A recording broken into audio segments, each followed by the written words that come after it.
happy Wednesday. Happy Wednesday. Happy Wednesday. I'm happy today because um, today is a day that I don't have meetings all day. So I get to breathe for a little bit before um, the kids get home. Okay? It's your girl Sharita coming at you from the Morgan Unlimited Growth Institute. We focus on growth here. Okay, so today we're gonna be talking about the kids. We're gonna be talking about the kids. We're gonna talk about um tests. Now, I always feel like this. If there's something that someone, it could be adult or child, is having a difficult time with, or they're afraid of, or have anxiety around doing, then you need to be doing it all the time so that we can take this fear and make it small. So I've helped lots of kids overcome test anxiety and get really good at taking tests. Okay. As a matter of fact, one of my students was excited to tell me that he just took his Regents exam. He's from New York, and he was excited about it. And asked him how he think he did. He said, "I think I did really good, Miss Sharita." He said, I paid attention. I really read everything. I put a lot of thought into it, and I understood it. I did well. Okay, so this is he got to this point from being nervous, always doubting himself, right? One of his goals was, one of his behavior goals was embrace the challenge, because whenever he got to a challenge he was feeling nervous about, he would kind of backpedal a little bit. He would give up, use that giving up language. I don't know, this is hard, this is tough, we don't usually do it like this, right? Mind playing tricks on him, I'll pull him on back now, all right? So he got to that point. I have another student who I like to actually congratulate, Braden, for making the honor roll. He was so excited. He got the honor roll. He brought his medal to class, showing it in the camera because I'm a virtual tutor and coach. And he said his mom got a bumper sticker, right? So Braden has improved so much. And every time he talked to me, he said, "Miss Rita, I went up on my iReady score. I went up on my iReady score." Every time he take it, he's so excited to tell me how his teacher is talking about how he's progressing, his reading and also his math, and his iReady score keeps going up. He's so excited, right? Because I've taught them how to take tests. I don't only teach them how to read and write and reading comprehension and math, but I also teach them how to study.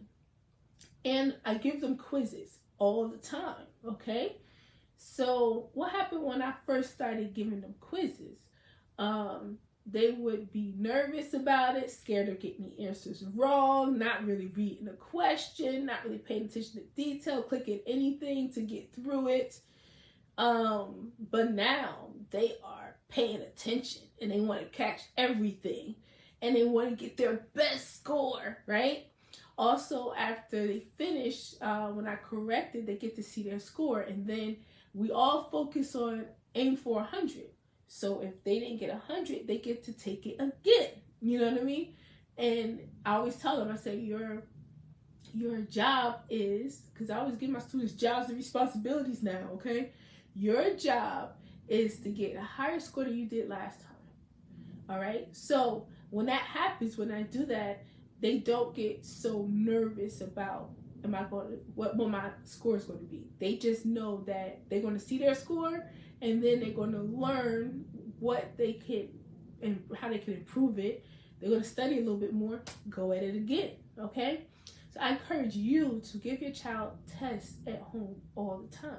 All the time, be quizzing them. If your child is nervous about tests or quizzes, or if they don't do good on tests or quizzes, give them tests at home, like all the time, so that they can get really good at it. They can learn how to pay attention to detail. They learn how to read the test questions, like really read them, okay?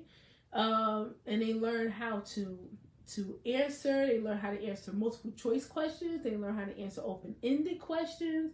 They learn how to respond to writing prompts. They learn how to do math and pay attention to steps and go over and check their work. They learn how to do all these things. Now, in order to do this, y'all, we have to have a high standard for them. And what does that mean? That means that, well, do it like I do it, okay? I'm gonna just suggest, and then you put your own flavor on it, whatever you want to do, whatever you feel like your child needs. But when they take my quizzes, I have higher standards than in the school. If you're at home, don't make things easier for your child than they have at school. Make them harder, so that when they're in school, they do a lot better, okay? Because they're used to this, you know? They're used to tougher. So, for example, one of my quizzes, I was just grading one of my quizzes. It's a reading comprehension quiz. I don't just grade for correct answer, okay? For the correct answer, you get 4 points. For full sentence, actually, it has to be correct and it has to be in a complete sentence. Now, we're not doing multiple choice. I don't do multiple choice a lot because I don't want my students picking, right? And then if this not right, pick the other one. If this not right, pick the other one. If this not right, pick the other one. Eventually, I'm gonna get to the right answer. I don't know how I got to that right answer, but it's right. No, we don't do that. I do give them multiple choice questions, and I'll tell you how to do that as well.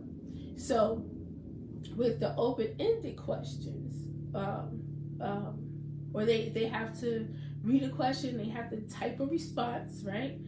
It has to be the capitalization has to be on point. So, okay, first, 4 points is for full sentence and correct answer, okay?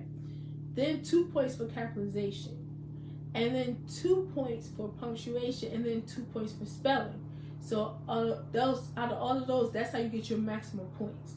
So I go by each question. At first, I was seeing some wrong answers, right? So they had to go back and redo the answer. But now I'm seeing less wrong answers, and I'm seeing they lose some 2 points here, or 2 points here, or 4 points here for capitalization, punctuation, and spelling.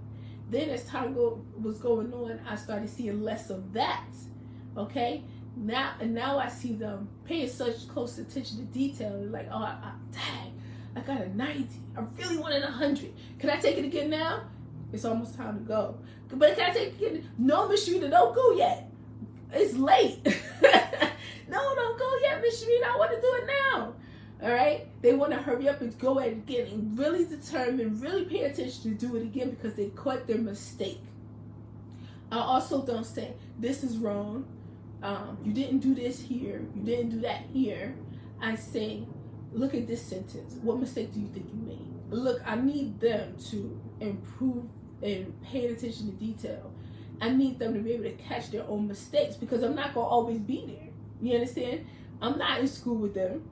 So I need them to be able to do that themselves, catch their own mistake, and then go back for it, okay?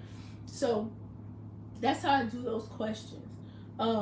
With multiple choice questions. And I came up with this strategy when my daughter was young and to help her with this because she would want to pick a quick answer and she would want it to be right at the same time.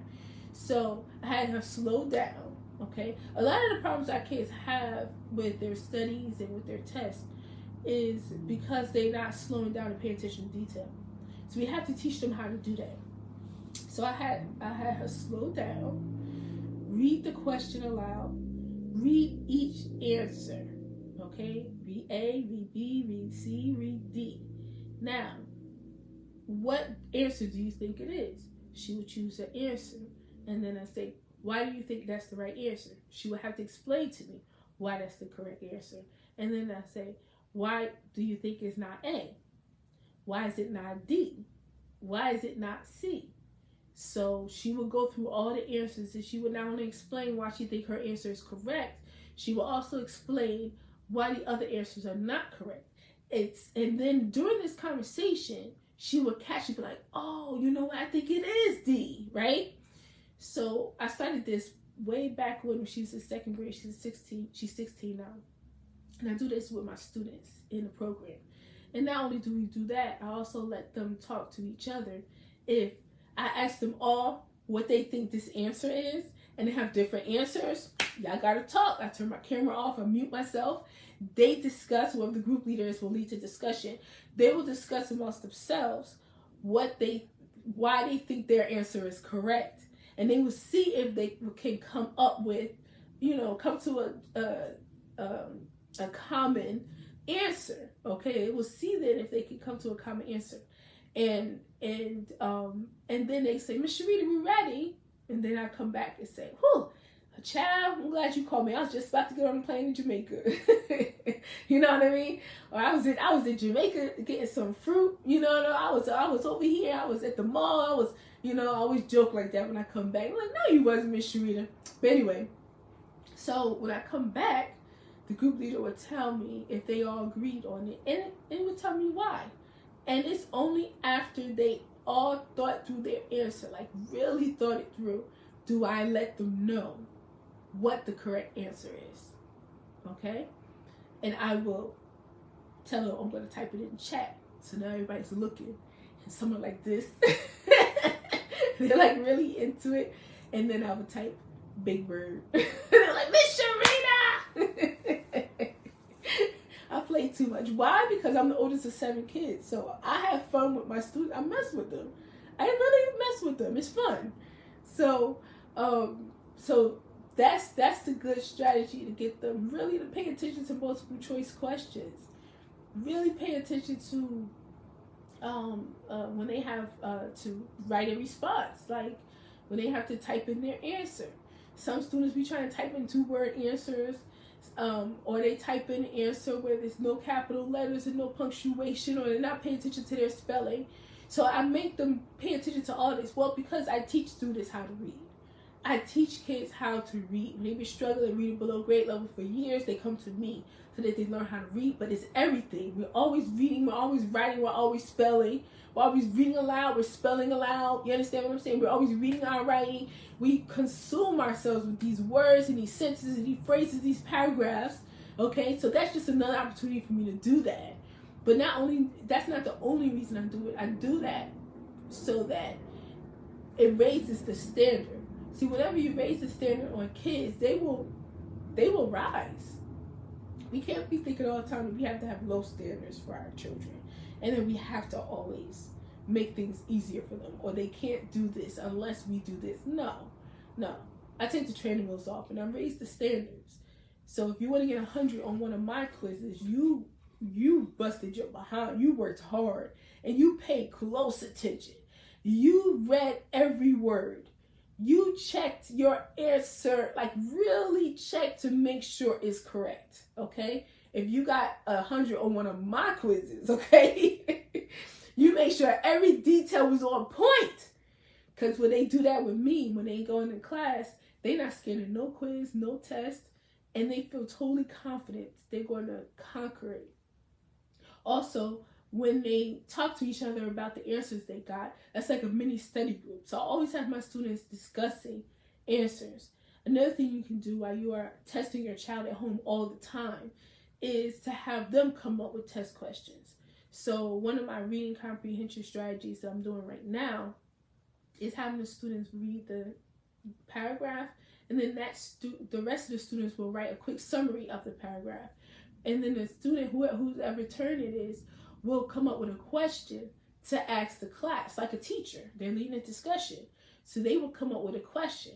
But I don't let them go back in the story and read to find the answer or read to figure out what the summary is, because kids get too dependent on finding the answer.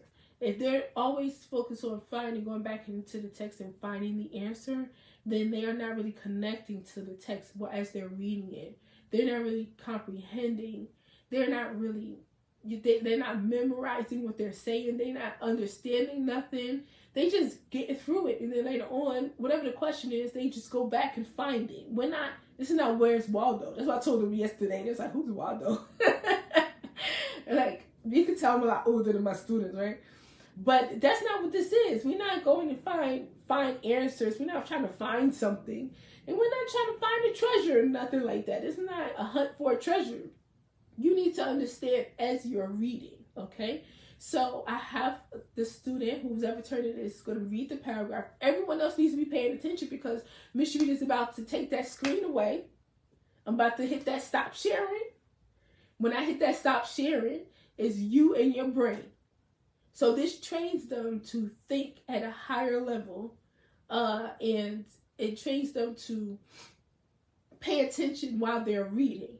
Okay, and then when I and it trains them on how to write a quick summary, one sentence summary. Okay, and also the reading comprehension, because they have to come up with a question each student when it's their turn. So then when I take it away, they read their summary, the student asks a question, everyone gets the answer, and that helps me, and I'm not involved. I'm watching. They know I'm there, but they can't see me. I turn my camera off frequently, so if your student is enrolled into my tutor coaching program, you may walk past and they be sitting there like, you might be like, where is she? That's not a bad thing. I do that because a lot of moms come to me and say, my child needs one-on-one attention. They need somebody right there, or they're not going to do it. They can't focus unless somebody help. We don't do that here. We don't do that. We take the training wheels off, and I teach my students how to function independently. So I want them to think for themselves, and I want them to feel confident enough in themselves to lead a discussion, to answer out loud, to say what they think the answer is out loud and all that. So that's why I turn off my camera and I pay attention and I listen. And when I listen, I can see who's improving on their reading comprehension, who's grasping it, who's staying on topic, who came up with a dynamite question, who's able to really summarize, who needs coaching. I'm able to see that. The more our students work independently, the more we can see what they actually need. So we have to separate ourselves from our kids. You know, when they are working from home, we have to separate ourselves and watch. Okay? Let them do it themselves. Let them mess it up. Let them figure it out. And then when you coach them, you let them do it again, and then you let them know how much they improve. They will become so self-motivated. And that's what we love to do here, okay? So those are a couple of strategies you can do with, and then math. If your child is taking quizzes, you have your child take quizzes all the time. And math, like, it's not just about getting the right answer. So with my students, I ask them, let me pause for a second. Two things I want to say before I forget. Click share, honey. I always forget to tell you, click share. Because these strategies is going to be a game changer for your kids. And we want that to be a game changer for every mom's kids out here, every dad's kids out here, okay? All right?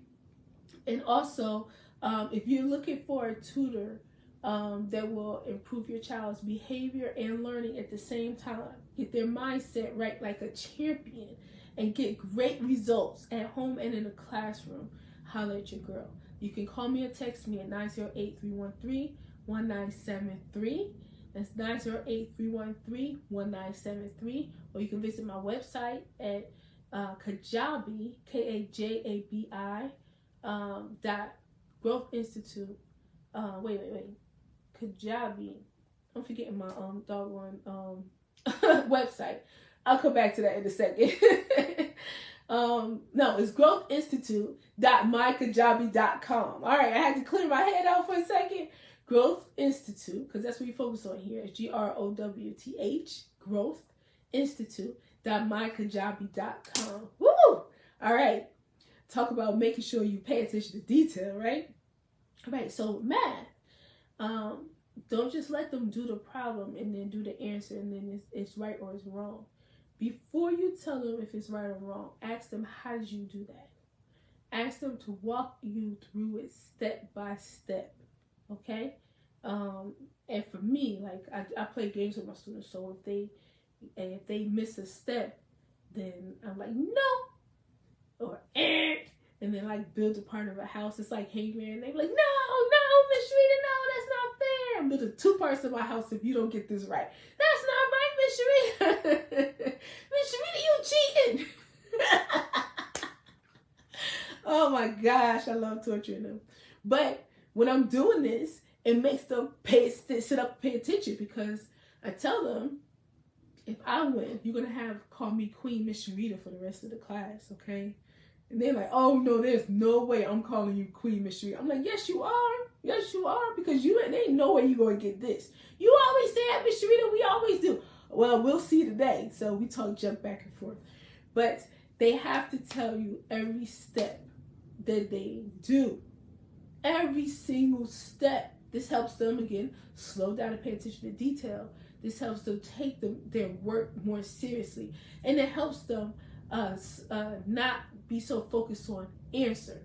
When they focus on answer, it's like right, wrong, I feel like a failure, I don't want to do this, I'm about to give up. But if they focus on steps, okay, good, okay, good, okay, good. Look at all of those, all that, success. Those are many successes. You got this, all right, and next. What about next? All right, good, okay. Up.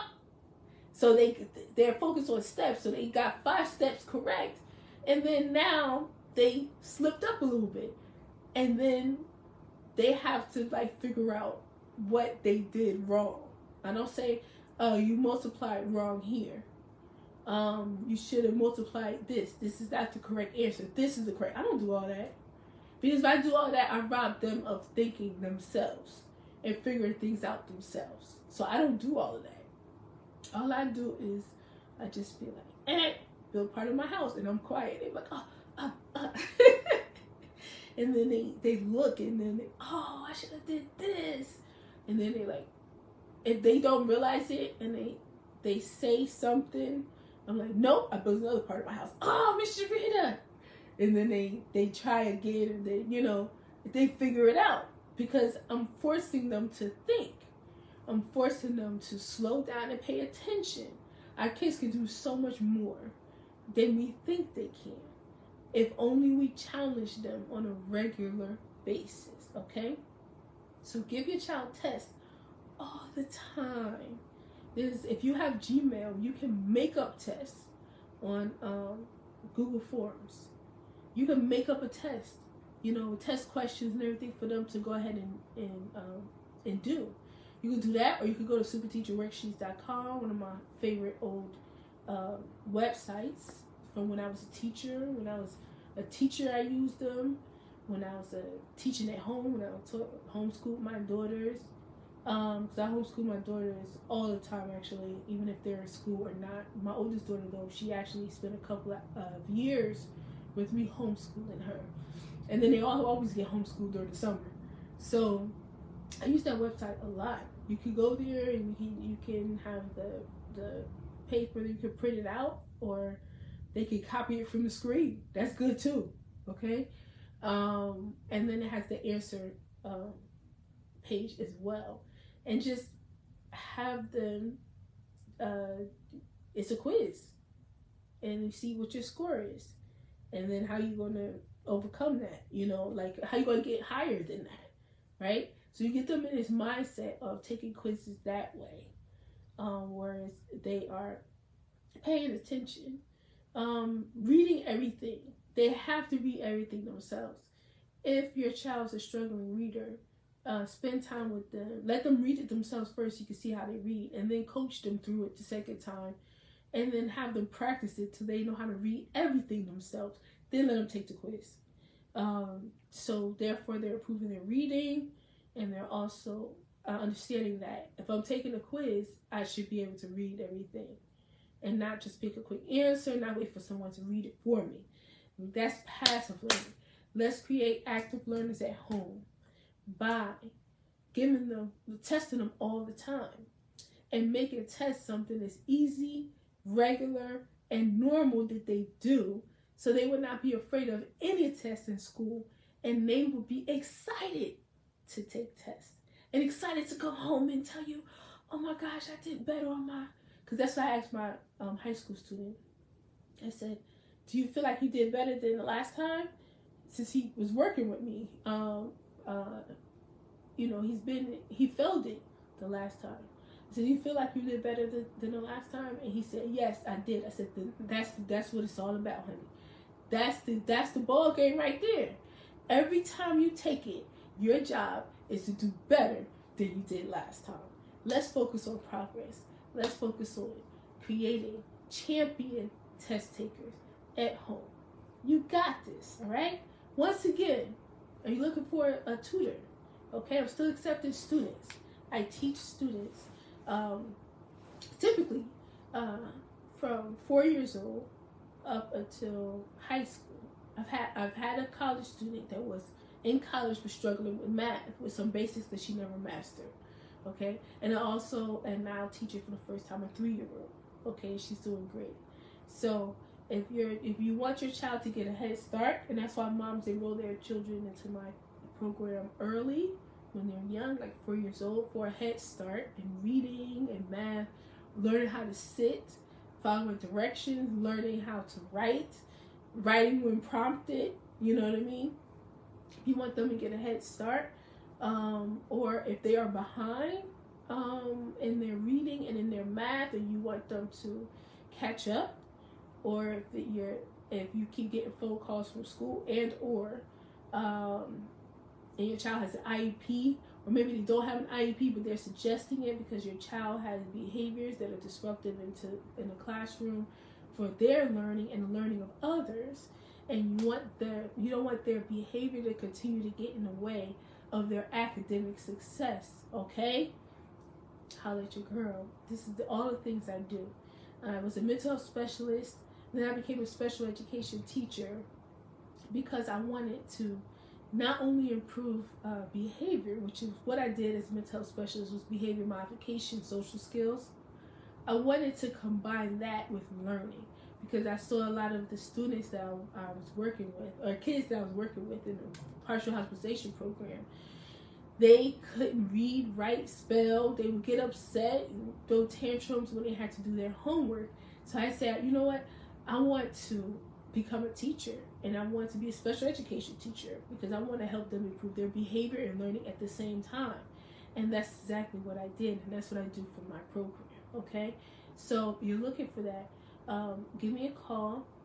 Like I said before, if you're just joining, I'm nearing the end, but hashtag replay on that, sis or brother. Hashtag replay, okay? All right, because I gave a lot of good strategies on test taking for to help your child overcome test anxiety, but also become motivated to take tests and do better on tests. Okay, with this attention to detail that we always talking about. Okay, so hashtag replay. Don't forget to click share. Okay, let me know in the comment sections how you feel. If you have some testing strategies that you teach your church child, I have probably 100 that I've used over the years. All right, and I'm always coming up with new ones because we have to customize it for our kids. Whatever's going to get them to the next level, whatever's going to get them over that hump, whatever is holding them back academically, we pay attention. We pay close attention to that here because we focus on growth, and then we work with them to help them get to the next level. So again, give me a call or send me a message. I'm on WhatsApp. You can call me on WhatsApp, 908-313-1973. If you're looking for a tutor to help improve your child's behavior, learning, focus at the same time, or if you want to give your child a head start in school, or if your child has some test anxiety, they are a good kid, they do good work, but they have some trouble with the time to take tests and they get real nervous, they end up failing because they need some strategies and they need confidence and they need to learn how to pay attention to detail and they need some successes, honey. That's what I do. I specialize in this, and we always get the job done. Okay, so give me a call or send me a message through WhatsApp, or you can call regular as well. Okay, but WhatsApp you'll get a quicker response. All right, it's 908-313-1973, and then my website for more information is growthinstitute.mykajabi.com. That's GROWTH, because that's what we focus on here, institute.mykajabi.com. Thank y'all so much for hanging with me today. I love y'all. I wish y'all kids so much success. And remember, no matter what your child is struggling with at the moment, it's temporary, honey. And focus issues or challenges, behavior challenges, that's not who they are. That's just what their behavior is right now. It's temporary. Any learning challenges or them behind academically, Okay? That's temporary. We got this, all right? For all my kids out here, all right? Just remember to always say, I am smart, I am amazing, I always figure it out, I got this. And for my parents out there, believe in yourself, believe in your child, honey, and always remember that growth is unlimited.